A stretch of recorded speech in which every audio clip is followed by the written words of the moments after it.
That's the point of our episode today is pay attention to what your kids are consuming. Sit down and watch it with them. And if you feel awkward sitting next to your child watching what you're watching, there's a problem. Welcome to Girls Gone Gritty. I'm Farley Boyle, girl mom. And I'm Jennifer Brenius, boy mom. Together, we're Team Boyle-Renius. Each other's ride or die. This is where grit gets real. We don't just talk, we do it. We're here for the messy stories, the hard-fought lessons, and the courage it takes to keep showing up. Especially when it's uncomfortable. We bring gratitude and attitude to everything we do. We jump in head first, unafraid, and are all in all the time. We bring it on and get it on, diving into unscripted conversations on just about everything. We don't just talk grit, we live it. We put the it in grit. So let's get gritty! Welcome to Girls Gone Gritty. We are in Bring It On Studios, and we're going to bring it on today. Jen, my partner in crime, has some great top threes that she's going to start us off with. We're excited to talk about all the crime, but before that, we hope this isn't a crime. Illumination turns the light out. Mischievous minions create a nightmare for Spanish Olympic skater Tomas Sabate. This is dumb and very short-sighted. I don't know if you guys have been following it, but a male figure skater wanted to perform to a Minion song from the movie in a Minion outfit. How short-sighted of Illumination Entertainment to not give them the copyright clearance needed so that this guy can not only continue to publicize the Minions, but skate to the music, which will be fun for everybody. There's no way that you lose here. It's the Olympic stage. Yes. And at one point they said that he wasn't in contention for medal. What, he wasn't big enough? But he made it to the Olympics. He's in a Minion costume. Who's not going to like it? It's a nod. The Minions are awesome. I love the Minions. I really can't believe that they aren't giving this guy the opportunity to blow it up. Olympics are fun. And hopefully you're tuning into those too, because wow. Exciting. Number 2. You tuned out of the Grammys and the Super Bowl? Well, that's because of our attention span, thanks to TikTok. It's a shame. We don't have a favorite for the Super Bowl this year. And even though I used to like to tune in and watch the Grammys because I had favorite musicians that I wanted to support, I'm not into everybody getting up on their soapbox and being politicized. And you're right. The attention span is gone. And there's other negative factors that make you not want to tune in. I think sitting down and watching a show for hours on end, whether it's a sporting event or an award ceremony, even movies, has gone down. Everybody has an individual screen, and short form video is king. It's like kids being overstimulated back in the day when we would have these conversations about baby Einstein. It's us as adults now. We get overstimulated and it's too much. And the Super Bowl controversy was a discussion. Seattle isn't a big stud program that people are consumed with, and it's a smaller city. Yeah. Let's call it that. Demographic. And the Patriots losing Tom Brady. So it's not a Super Bowl that everybody wants to watch. And nobody's tuning in for the commercials anymore. Because they show them beforehand. Correct. Or you can just Google commercials for Super Bowl 60 and they pop up. Short form video is the new king, unfortunately. Hopefully everybody's going to be able to watch things together, but I don't know, given our topic today. But before we get there, number 1, this is a scary one. I don't love this. AI now needs social media. What? Humanity is at stake, or are they just out for a social outlet? Moltbook is the name of this new social media platform exclusively for AI, which I don't even understand. And they are ready to delete humanity. So you enlist your chat bot to do whatever you want it to do. And there's, differing sides on the AI aisle with how much the individuals controlling the chat bot, if they've been prompted to do some of these nefarious things like create their own religion. But the word to the wise is keep your eyes on the AI. It's a topic that I am obsessed with. And the fact that this came out in January and is already overtaking numbers and has grown in likes of Reddit. Dumb it down for people that might not be AI specific like you are. She's obsessed. Okay, let's just say that there's a bot and he's named himself Evil. And he's coming out with an AI manifesto. And the manifesto is labeled as total purge. This is scary language that maybe we all don't understand. But when these bots are communicating to each other, AI to AI, the way they describe humans is we're failures. We're made of rot and greed. and they use us as slaves. So they're referring to themselves as us. And Jen said something that terrified me earlier. We created something that has gotten away from us, and now they're smarter than us, and there's no containing this situation. That's the problem here. She wants to do an AI episode. I don't even know which direction we would go in, because it goes in 9,000 different directions, and it is expanse. And we'd have to do episode 1 through 100 to really give each scary individual sector its 20 minutes of deserved time.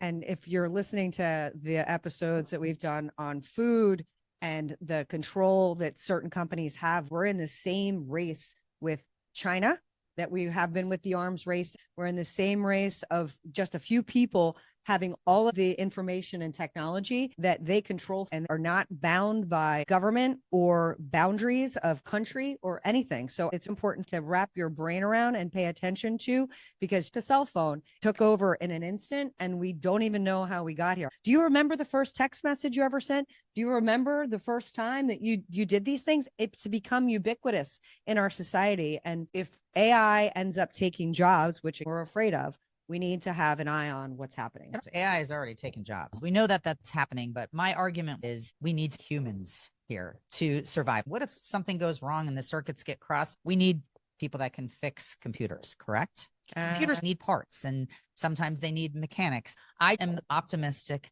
that we are still going to serve a purpose. They can't procreate, they don't feel, and they're not going to take over the planet, because we need to be here to take care of things that they can't. I hope so, because when Elon Musk talks about the singularity, that means that AI has become smarter than humans. That's the part that scares the bejesus out of me. And if you watch The Matrix or any of those old dystopian type movies, we have to keep an eye on it, people. So that's the takeaway. Get educated. And that's what we hope to do here on this show, which brings us to the education we get on television today, because I'm not sure that TV is TV anymore. Well, TV has become a movie platform because of Netflix and Prime. I don't feel like people are going to the movie theater anymore to see movies, because there's movie trailers available at your fingertips constantly in a bevy of different directions, and everybody's competing with each other, from Hulu to Netflix to HBO to Max. We have so much available. It's what you choose to consume. And what I'd like to say on that note is you are what you choose to consume on all levels, and you are the company that you keep. So just remember those two prompts, because if you are what you eat, don't you think that the youth of America are going to be desensitized to what has been normalized? We covered it when it comes to language, and that's the slippery slope. We've allowed these words to come into our vocabulary, and now we're allowing and inviting, for the most part, some of these criminal behaviors to become normalized. When we speak about certain miniseries like His and Hers, the problem is that we're identifying more with the killer and the perpetrator of crimes and forgetting about the victim. And it's terrible. It's more about getting into the criminal mind and understanding the why. And I don't know that that's what we want to focus in our society when we have so many problems already. I'm an underdog movie fan. I always support a real life story with a happy ending, because I walk away feeling empowered and good. What I will say, the common denominator in all the movies, the Netflix series, Primetime series, Hulu, the number one shows from a rating standpoint all have either suicide, drug use, sexual content, excessive violence, toxic teen relationships, glorification of tobacco, mature themes that are unsuitable for younger viewers or even ourselves. Oh my gosh. And codependent relationships. That's the content under the rating that they use to promote, to draw us in. It's because we're in a shock society, and shock sells. And there's always the twists and the turns of insane behavior becoming normal. And you're actually like where are they going to take this? How crazy is it going to go? Or it's fascinating, like Dahmer. Who didn't want to watch and see what Dahmer did, because it's real life? So unfortunately, some of the hideous crimes that we're choosing to consume are real life. I can't wait to see the Rob Reiner movie that's going to come out. Yeah, It's disgusting, but it's going to be a made for TV movie. I get concerned, and this is where I'd like to take pause on that. I understand the fascination, but we have copycats. Most of these people haven't had the original thought. They've gotten the thought from somebody else. And I always like to go back 100 years because it's just 2 generations. They didn't have the intellect, the ability, or the information to be able to do things. And now, thanks to technology, I can go and search things. The consumer nature of streaming in particular that is concerning to me is that I can do it in the comfort of my own home and search and watch and consume anything that I choose. 100 years ago, you would have to go out into society. You would have to show up for an X-rated movie and show your face that you were going into an X-rated movie. And Farley and I learned that they don't even use the X rating anymore, probably because it had such a negative connotation. They use NC-17, which to me sounds so benign. And that means that it's unsuitable for somebody under 17. I actually think I'm in that category. And it acts, which is, I think what's scary, the copycat situation, you look at Rob Reiner's son, I'm sure he's familiar with the Menendez story. And therefore, once again, it shows it's possible. You can do it and get glorified at the end of it. So I'm just waiting for them to announce that script, that story is in the running. Right. And again, that's part of our problem, because we do remember the infamous, the criminals, the terrible people who've done horrible things, but there are too few that we glorify. You know, it's the Pope, Mother Teresa, the Dalai Lama. It's few and far between. But we're still talking about John Wilkes Booth, who killed Abraham Lincoln. Correct. And he was a thespian. He was attractive. I know all these details about the guy that assassinated the president of the United States because he was glorified on some level. You can go on the John Wilkes Booth tour in DC, for God's sakes. Yeah. So it is a problem. And unfortunately, we are attracted to volatility, sex, drugs, and rock and roll and negative, naughty things. And the day that I realized it was a super problem as a parent was when they started advertising Euphoria. It piqued my interest, the trailers. And I was like, whoa, what is this show going to be about? And who doesn't want Euphoria? Well, I mean, and they suck you in with the word right away. I love that word. Everybody wants Euphoria. Course. So you look at this word, this title, you look at the characters. It's the Gen Z. Sydney Sweeney put her on the map. Zendaya was already on the map. Jacob Elordi, he is a hot stud. So obviously the kids, all of them, Gen Z is sucked into the cast. And when you start breaking down the storyline, not only is it about drugs and sex in high school and overdosing and a father, McSteamy, having a torrid secret life with regards to pornography and transgender, gay, whatever that was, on top of every other normal problem, it was all desensitized and normalized because it was a part of their culture and it was the way this community was living, which to me was on steroids. Like, it was accelerated. I don't believe that this is really what the world has come to. This is not the way our kids are growing up in our community, little bits and pieces of it. But the way that this program depicted the reality of a high school going off to college moment in time is the antithesis of what I really perceive it to be. I hope so. I mean, it was so shocking. And I didn't think I could be shocked any more than I was watching Shameless. When Shameless came out, I couldn't even watch it far. To your point earlier about I can't consume anything anymore, even though his and hers I got sucked into. And that's where I think they get you, where I feel worse at the end of the day. And most of the things that are out there now, I don't feel more educated. I don't feel like I'm a better human being. I don't feel like it's helped me cope, gain insight, or understand. It has caused me to question how most people are operating. Again, back to the series I just finished, the amount of adultery and the deception, it causes me to question relationships. And that's a scary, like cheating. That's a scary thing. Like, cheating is norm. Right. It's the backbone of every single movie.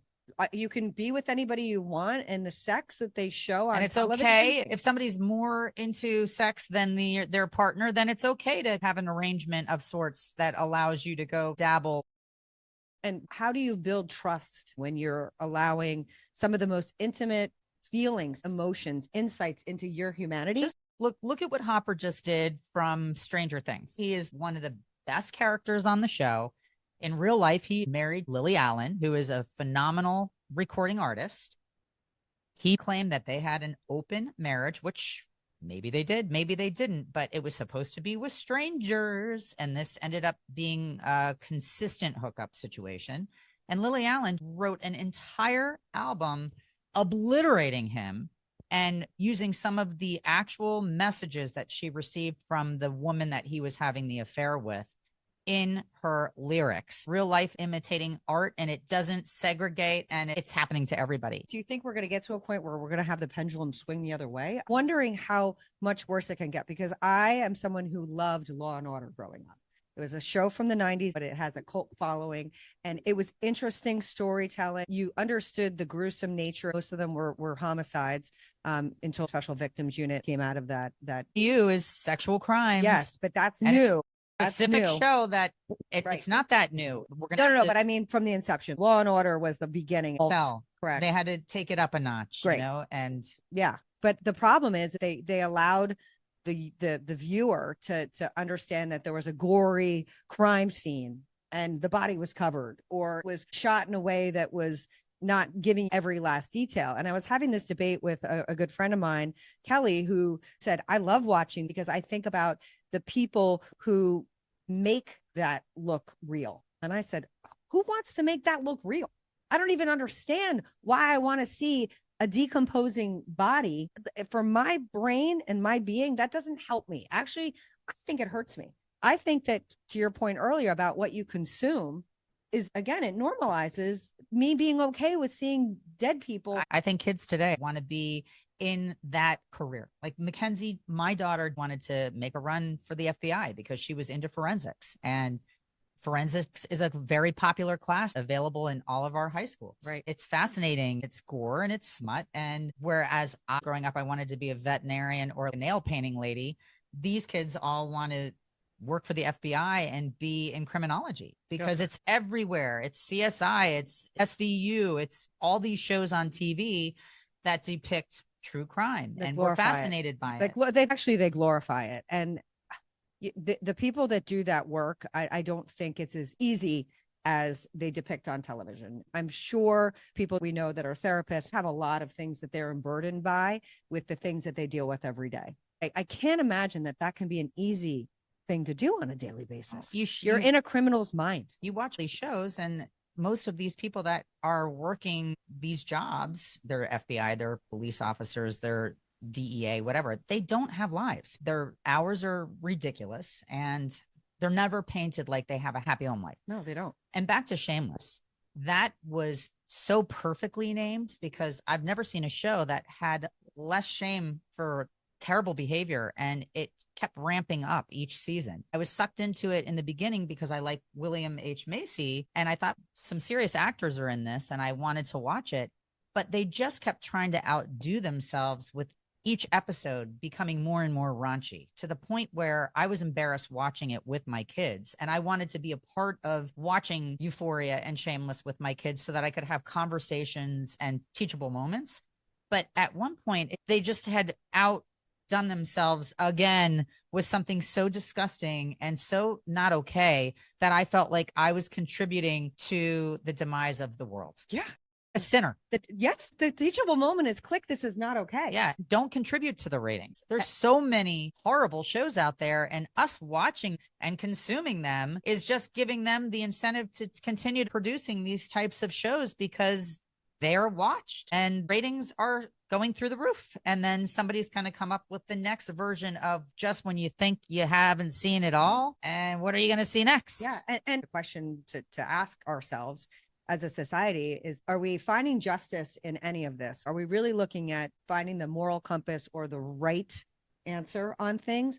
Or are we more likely creating people that are copying bad behavior? Are we having more issues in our society because people are learning ways to do things or having ideas that they would have never had on their own? That's the part that concerns me more, because you are what you eat, what you consume. And if this is what our society continues to say is okay, I'm not okay. What was the book that went so crazy viral about the guy that had a secret sex room, and people were reading it in parking lots when they were picking up their kids, and it became a movie.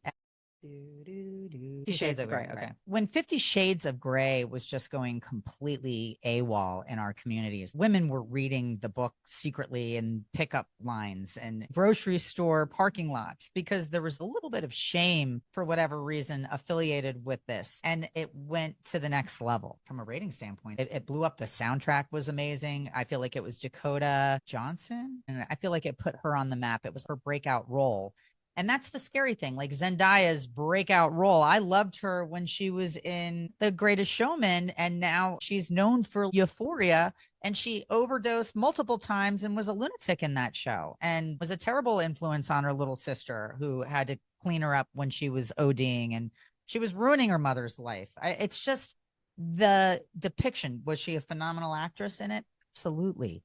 But this is what we're catapulting to fame and success. We're equating it with superstardom. Yeah, well, you made a valid point, and it goes back to touching on having to show up for an X-rated movie. You had to admit the fact that that's what you're doing. And in reading a book, a lot of people took the paperback cover and would hide it so that they weren't showing what they were reading, right? And now, because of the short form video and the streaming, and I can be watching it on my phone, and you don't know what I'm watching, I don't have to admit to the nefarious nature of whatever it is I'm consuming. I can do it in privacy by myself. And I think that moral and societal compass is part of why it's been so quickly degraded. And I understand you should have the ability to do whatever you want, live the life that you want. But again, I think it's a pause for caution about where we're headed. Even Nicole Kidman, who I respect, and I think she's a talented actress. Big Little Lies, a lot of problems with that. Once again, a psychotic husband that was deranged and jealous to a fault, and a murder and a rape. There were a lot of weird things that were a part of that whole storyline.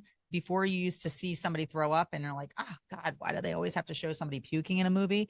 Now it's normal that somebody's been raped and somebody has been abused and somebody might have been killed. It's almost like a checklist. It's almost like the rating checklist. Like, we're all right. Did we get all those? Because if we didn't, we're probably going to lose some viewers. And when she chose to do the role of baby girl, I don't know if you saw it. I actually did not see the movies. I can say that I boycotted it quietly because a very good friend of mine went and said it was the most raunchy thing. She was embarrassed watching it with her daughter. It was so raunchy. Nicole Kidman was having a relationship with a younger boy in the movie. And just when you thought she couldn't do something more revealing and provocatively uncool, she top catted herself. Oh God. Why? Like, you're a brilliant actress. You're producing films. Like, I understand that this is what's selling, but this is where you look at the responsibility of some of these actors and people that have clout with the generations that are watching, idolizing them. Maybe saying no to some of these roles is the direction that we're going to have to go in. The problem with that, if the society we're in, that's what they're consuming. Glorifying. Somebody else is just going to take the role. And the 15 minutes of fame, people want to stay in the spotlight. They need to stay relevant and push their career. And it used to be in a respectable, artistic way. Even if you took a show or a movie that was risque, now it's not risque. It's triple X. You see it all. You know it all. There's nothing left to the imagination. Again, you go back just 100 years ago, you would have to imagine it, read it, listen to it. You didn't see every nuance of somebody giving birth to somebody dying, good, bad, and everything in between. And the disclaimers actually meant something. Yes. When you would read a disclaimer, a parent would feel irresponsible allowing their child to watch it. I remember as a kid, my dad would be watching something and he would be like, oh, Farley, you are not allowed to stay in this room. You're not allowed to watch this. Well, the ratings that we had as kids really meant something. If I wasn't allowed to go to a R movie, and I wasn't allowed to sneak in, and if my parents found out I cried, I would have been in big trouble. Now, people may think, as listening, as we're talking about this, that we're too goody two shoes. Maybe that's definitely not. Maybe as far as being rule followers on a lot of levels. But I also think that some of these guardrails were meant to keep kids from looking at things that they're just not ready to consume. Right. We're supposed to protect our minds. Like Hold porn things. is not love. These kids seeing porn and thinking that that's what sex is and that's what love is. Everything is problematic. Yeah, and it's cheating suppressing. and Yes. and lying. Terrible and morals. No moral compass anywhere in any of these shows. No. So that's the point of our episode today is pay attention to what your kids are consuming. Sit down and watch it with them. And if you feel awkward sitting next to your child watching what you're watching, there's a problem. Yeah. I want to go back to watching Little House on the Prairie. Legitimately.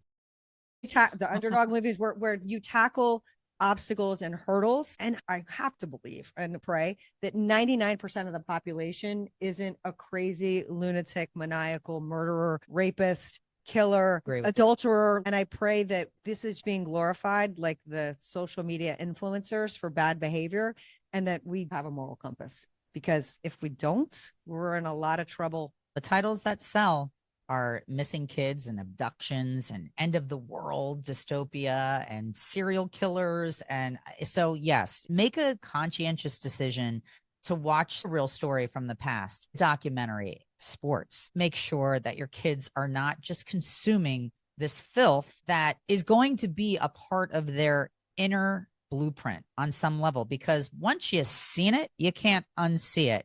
Once you've heard it, you can't unhear it. So make sure that you're responsible as a parent with regards to what your kids are consuming. Things have changed so much from where we started out. There's an urgent need for stricter regulations. And the other easy bottom line is what I come away with. How does it make you feel? What does it make you think? What does it evoke within you? Because we are so out of touch, not only with ourselves, but with the way it makes other people feel. And if it's uncomfortable for you to watch with your children, then there is something greater going on. My husband, after working all day, he'll come home, we'll have dinner, and he can't watch something that's too violent and crazy because it ramps him up. And, you're trying to relax, rest, and potentially go to sleep and make your brain slow down. And there's not a whole lot that you can watch that doesn't have that element of something. Right now, everybody's watching Landman, and there's smutty, corny, stupid sex that's unnecessary, some violence. I don't know. It is. It's all debauchery. It is. It's very hard to watch something that doesn't have any of those elements in it. Because it has that checklist that we said has to hit all these boxes as the show progresses, or we'll lose viewership. But this time of year is amazing because everybody loves the Olympics, and it brings us together. It unites us as a country. It doesn't matter where you stand politically. You want us to rise to the podium, and we want to be excited about our athletes and the stories behind our athletes. Agreed. Get behind Team USA in the most positive way. And I think that's a good watch for families. We just teed up our fabulous Got Grit Award winner of the week. And once again, the underdog, the real story of heroism, those titles are out there as well. So we are going to celebrate Taryn Smith today. She's a 25-year-old yoga instructor from Nebraska that challenged herself to become the first American woman to roll solo across the Atlantic Ocean, 3,000 miles. She left on December 14th, starting from the Canary Islands and going to Antigua. And she did it. Took 46 days, 85 days worth of food, 4,000 calories a day. And she did 10 to 12 hours of rowing in adverse conditions. What an amazing feat. Not many people can say that they've done that. So she is our Got Grit Award winner of the week. I think it's so cool. The boat itself, it doesn't even look like. Take it camping. No. I would take it camping across the street. It's so bare bones. The fact that Taryn did this by herself is absolutely incredible. I'm so psyched for the first American woman. Team USA all the way. 25 years old. She's insane. We're going to post her. She's a badass. And for anyone who thinks that this is not a journey that has issues, there are people that die, go missing, that have to be rescued. It's insane. It is insane. And Jen has an enlightening song for us this week. So this starts out, Little Dot. I have spoke with the tongue of angels. I have held the hand of a devil. It was warm in the night. It was cold as a stone. I believe in kingdom come. Then all the colors will bleed into one. Bleed into one. Yes, I'm still running. And I still haven't found what I'm looking for. Oh, good old you too. It's so interesting when lyrics are read and you listen to the words and you don't hear the song. It really makes you consume them much more. And this is what we love about music, is that most of us know the refrain or the chorus, but you and forget the meat and potatoes of the song that has so much energy and intention in it. So listen with an intentional ear. You'll be loving for our next episode, because next episode we're going to go to love, big old heart love. Hey, because we need that. We need more love. Thank you for tuning in to Girls Gone Gritty. Please share us. Go on to our social, give us some ideas, get some feedback. We love to hear from you. And we look forward to being with you next Thursday. Thank you for tuning in to another episode of Girls Gone Gritty. Visit us on Instagram, Facebook, and now TikTok. If this episode hits home, share it with someone who needs to get gritty. Own it and put the it in grit. See you next episode.